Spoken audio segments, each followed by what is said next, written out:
Hey there. Why haven't you texted me or come see me all year? Have you forgotten about your aunt? Aunt Martha? Why are you texting me all of a sudden? Is something wrong? How could I forget you? Especially after what you did to my family at last year's Christmas party. Oh, give me a break. It's been a long time, and you still have to bring it up? In the end, everything turned out fine. Nothing bad happened, right? If, according to you, fine means letting your dog poop on my bed, body shaming my daughter's appearance so much that she ran up to her room on Christmas Eve, having your niece break my precious dinner set, thinking it was normal when your husband sneaked into a neighbor's house to get their gifts, and then the police showed up and arrested him on Christmas morning, and my husband had to bail him out of the station, then sure, everything was fine and normal. Not a big deal at all. You are so petty. It's been a year. Look, it wasn't my fault. You didn't close the door of your room so my dog could get in. Besides, it's just an animal. You shouldn't hold a grudge about it forever. And I just want the best for your daughter. Isn't my method very effective? Look at you. Wasn't it? Thanks to my advice, you changed yourself from being a fat and acne-prone girl to being a beautiful and eligible lady. Oh no, not again. Why do you keep bringing this up? You shouldn't have put out those expensive dishes to show off to my family. My grandson is just a 5-year-old kid. He was just playing around and accidentally pulled down the tablecloth. He's at the age of discovery. He can't help it, right? And my husband was just drunk and went to the wrong house. How many times do I have to say this? Would you rather trust outsiders than your relatives? Fine, fine. Just keep those excuses to yourself. So, what do you want? Please hurry up, I still have a meeting. Oh, that's right. That could have waited. You should prioritize your family first. Anyway, when are you going to invite me to join your family trip this Christmas? A little bird told me that your family is not going to have a house party for Christmas this year, but will instead organize a family vacation, right? Your family must have a lot of money to burn, right? Huh? What are you talking about? We don't have any vacation planned. Where did you hear that rumor? Oh, come on. You're not going to fool me easily. I'm not trying to fool anyone. We don't have any sort of vacation planned. I think you may have misheard or gotten the names mixed up or something. Hey, I'm not so old that I'm hard of hearing. Yesterday, I went to your mom's house to get some vegetables and eggs from her farm, and I overheard your mother talking to you. I remember clearly what she said. It's a pity I can't join your family. I'm going to miss my daughter and grandchild a lot. Just enjoy the trip and have fun. Well, after that I didn't hear much because your mother's dog kept barking every time it saw me. Ugh. Like dog, like owner. What? Aunt Martha, did you go to the farm to get food on your own? How many times has my mother told me that your family has to buy your own food? Ugh. Your family is so selfish. I just took some vegetables, some eggs, and a few bottles of milk. There's not much to grumble about. Your mother is my older sister. What's wrong with taking care of her sister? It's not that my mom is selfish. It's just that before you get the things, you should tell her in advance. Do you remember the last time you went to pick up things without consulting my mother? You took the goods that my mother was about to deliver to the supermarket. As a result, my parents had to compensate that person under the contract for shortage. Besides, how long are you going to rely on my mother? Rely on your mother? Don't use such harsh words. Come on, don't bring up old stories again. But I'm sure I heard the words Christmas, travel, and party. So when are you going to call my family? There's no need to keep the surprise a secret anymore. Well, I don't know what to tell you, but we don't have any plans to travel. We're too busy with work and other things. Oh, come on, just tell me. Where's the big vacation this year? I've told you, we're not going on vacation. Can you please stop making up things? I'm quite busy at the moment. If you don't have anything else to say, maybe we can talk later. Hey, you're being disrespectful. Didn't your mother teach you any manners? Don't you know it's not okay to end a conversation without an older person's permission? Or do you not want to be related to me because you think my family is poor? No, Auntie, that is not what I mean. You keep saying it's not your family traveling. So does your mother have another daughter that I don't know about? It seems like you're not going to tell me no matter what I say, Well, it's a little hard for me to tell you about something that doesn't exist, don't you think? Auntie, swear to God, my family is not going on a vacation. No matter. If you're not going to tell me, I'll just have to find out another way. Oh, and don't forget to prepare enough money for this trip because I will bring my entire family with me. What? Your whole family? You mean just you and your husband, right? Oh, silly, I mean my daughter and son-in-law, my son and daughter-in-law, and my 5 lovely grandchildren, too. Whoa, slow down, Auntie. 11 extra people? Are you serious? Yes, and since your parents can't go, there's still some space left, right? It'll be fine if I invite both my parents-in-law to come along. Ooh, and how could we forget Bobo? Even though it's a dog, it's also a member of my family. We can't leave it at home alone, can we? 13 extra people and 1 dog. Yeah, that's right. The more the merrier. Doesn't your family host Christmas parties every year? So this time it's your family that'll pay for the expenses like usual, right?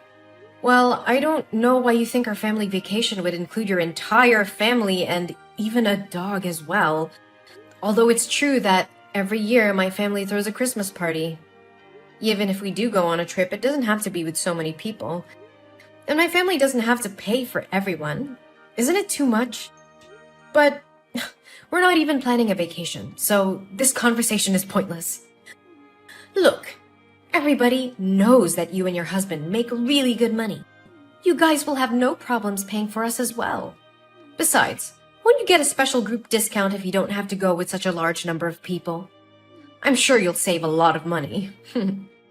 I can't believe that would even cross your mind. But, Aunt Martha, there won't be any vacation planned. I'll tell you what. If you tell me when and where you're going, I won't invite my husband's parents or my son and daughter's spouses. It'll just be me, my husband, or 5 grandchildren, and my dog. Although it would be very tiring to take care of those 5 kids, so maybe I'll need a babysitter to come along. But how can I give you a date or place for a vacation that even doesn't exist? After I'm nice enough to reduce the number of people joining you from 13 to 8, including the dog, you still won't tell me? Fine. You really know how to bargain. Then I leave my dog at home. Are you satisfied now? Auntie, I'm about to have an important meeting with my boss and I'm swamped with work. So I'll have to stop texting you for now. I'll get back to you later. Look, Eugene, I know you're hiding something from me. You can't just drop hints about a family vacation and not tell me the details. I'm family too, you know. Fine. I'll find out a way to know about that vacation.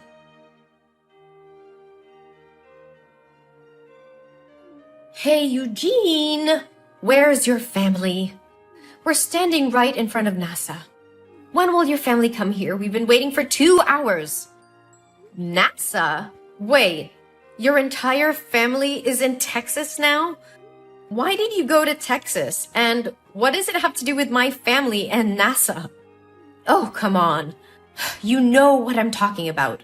I found out information about the tourist destination your family is visiting and the date and time of the flight. So I secretly booked a flight to Texas.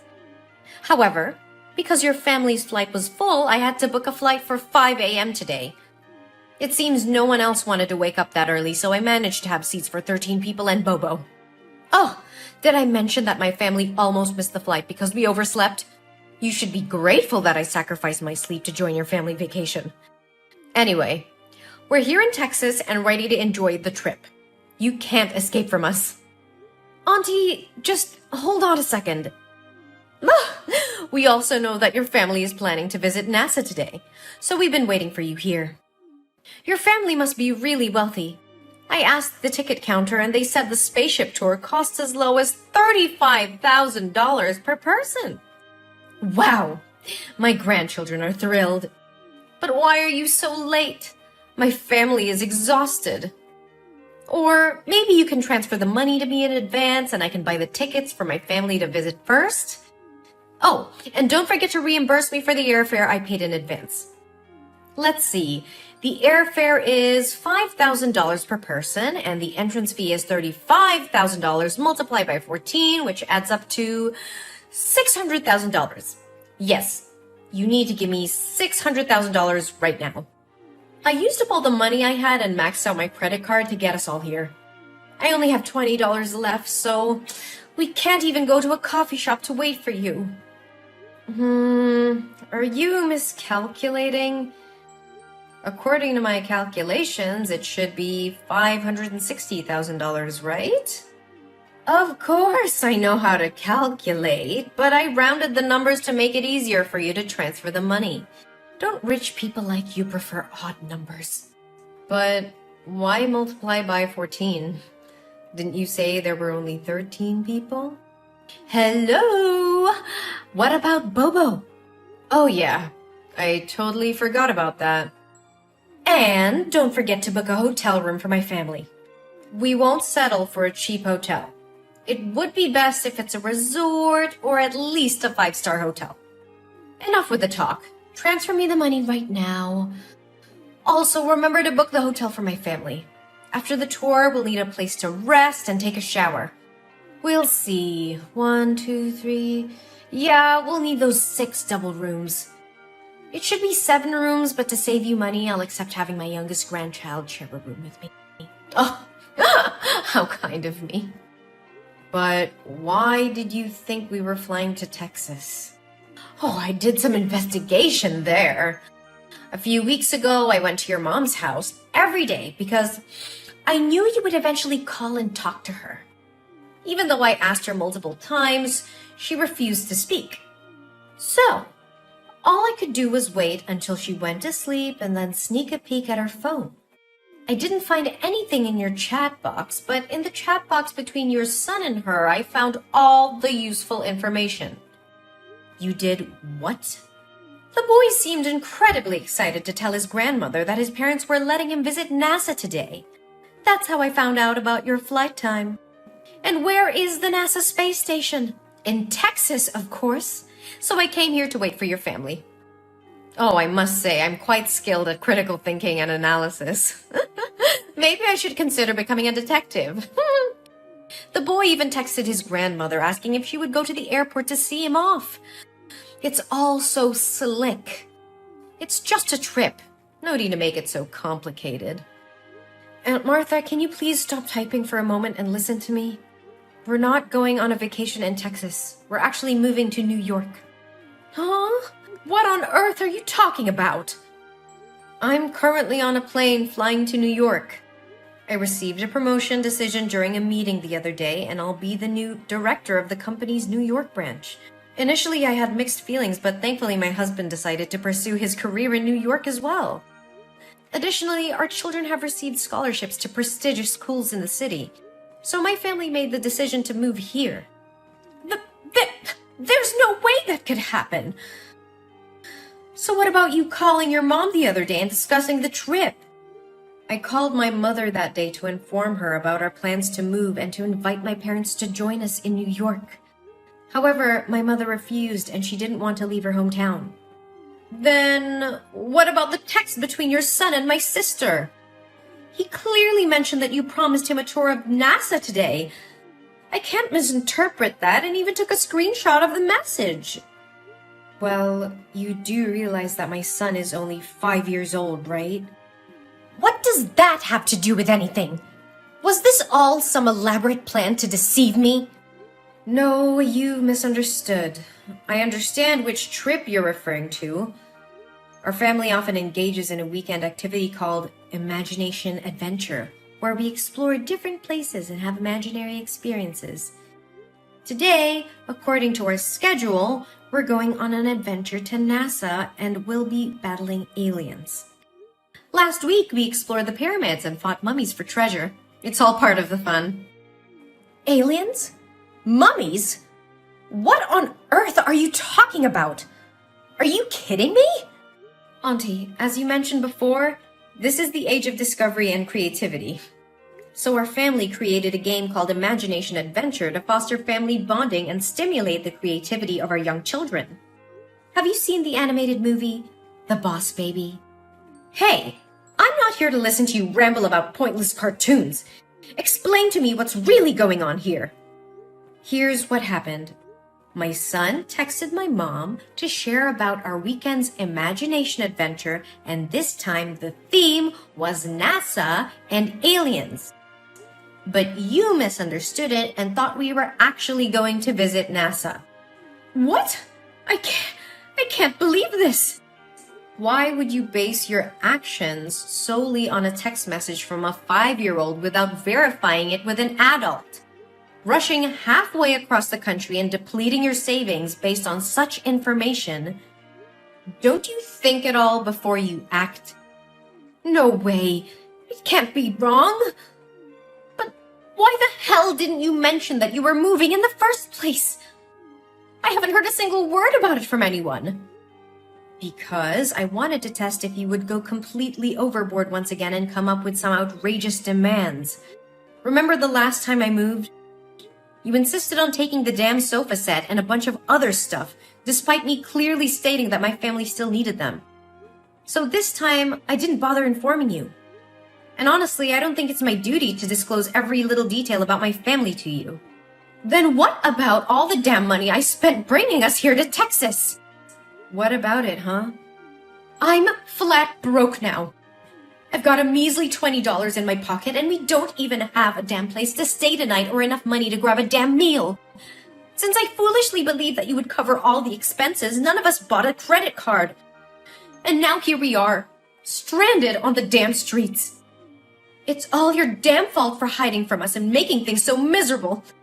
You better take responsibility for us. If you don't have enough money to continue your trip, then why the hell don't you just go back home? Are you too blind to see it? I'm broke. We can't afford to fly back. And not a single person you dragged along with you has a credit card, cash, or any means to get some money. Hey, don't assume that everyone is as damn wealthy as you. When I invited them to come, I explicitly said that all the expenses would be covered by you. If I asked them to pay now, I'd lose all damn dignity. You better damn well do something for us. We're family, damn it! You can't just abandon us like this. Are you seriously this delusional? Of course I am! We're completely and utterly damn broke! No, what I mean is, are you seriously expecting my family to go on a vacation and foot the bill for everything for you and your guests just because you're my aunt? Isn't that damn obvious? That's what family is supposed to do. When I'm in trouble, you're damn well obligated to help my family, right? Are you really willing to throw away our damn relationship over a few lousy bucks? You've got some nerve, Aunt Martha. You think that just because we share some blood, you can take advantage of me and my family? You're completely mistaken if you believe that being family means I have to bail you out of every situation you put yourself in. Family is about mutual support and respect, not exploiting each other for personal gain. How can you say such heartless things, Eugene? We're family. We should stick together and help each other out. Helping each other out doesn't mean I have to bear the burden of your poor decisions and irresponsible actions. You made the choice to book a flight without even confirming the details with me or considering the financial consequences. That's on you, not me. But I trusted you. I thought you would take care of us. How could you let us end up like this? Trust goes both ways, Aunt Martha. You can't just blindly trust someone to take care of all your needs without any communication or agreement. And let's not forget that you invaded my mother's privacy, snooping on her messages and making assumptions based on a conversation with a 5-year-old. I did what I had to do to find out the truth. I wanted to be a part of your family's special vacation. Well, you created your own reality based on misinterpretations and assumptions. So what are we supposed to do now? We have no money and nowhere to go. I'm sorry for the situation you're in, but it's not my responsibility to solve it for you. You need to figure out a way to handle your own affairs. Perhaps you can seek assistance from other family members or explore local resources for support? You're heartless, Eugene. I never thought you would turn your back on family like this. It's not about turning my back on family. It's about setting boundaries and not enabling irresponsible behavior. I love my family and I'll be there for them when it truly matters, but I won't allow myself to be taken advantage of. I can't believe this is how you treat your own aunt. This is how I expect to be treated as well, with respect and consideration. Family should support each other, but it doesn't mean sacrificing everything for the sake of one person's impulsive decisions. I hope you can understand that. Well, congratulations, Eugene. You've succeeded in pushing away your own family. I hope you're proud of yourself. Don't worry, we'll remember this when you're in need someday. Don't expect any support from us. I won't, Aunt Martha. Goodbye. After that, a thought crossed my mind to reach out to my friends in Texas to help Aunt Martha's family, but a call from my mom completely blew it away. My mom informed me that Aunt Martha had just called her and revealed everything I had done, accusing me of cheating her family. She used harsh words and even scorned my mom, blaming her for not raising me properly, and demanded that my mom cover all the expenses so she and her family could continue their trip. I was truly shocked because I never expected Aunt Martha to go this far. It seemed she had crossed a line that shouldn't have been crossed. In response, my mom firmly declared that she would no longer protect Aunt Martha and cut ties with her. Later, I heard that Martha's family had to borrow money from a gangster in order to fly back to their hometown. However, since they couldn't repay the debt, they were forced to sell their house and move to a smaller one on the outskirts of the city. Since then, I haven't heard from them at all. As time went on, I focused on nurturing the positive relationships in my life and creating a harmonious environment for my loved ones. I surrounded myself with understanding and supportive individuals who uplifted and inspired me. Our family flourished in our new home in New York, embracing new opportunities and making cherished memories together. As the years passed, I occasionally wondered how Aunt Martha and her family were faring. I hoped that they had found their own peace and learned valuable lessons from the series of events that had transpired. We created a happy and fulfilling life together, leaving behind the tumultuous chapter that involved Aunt Martha. Life was filled with new beginnings, laughter, and the joy of building beautiful memories with those who genuinely appreciated and supported us.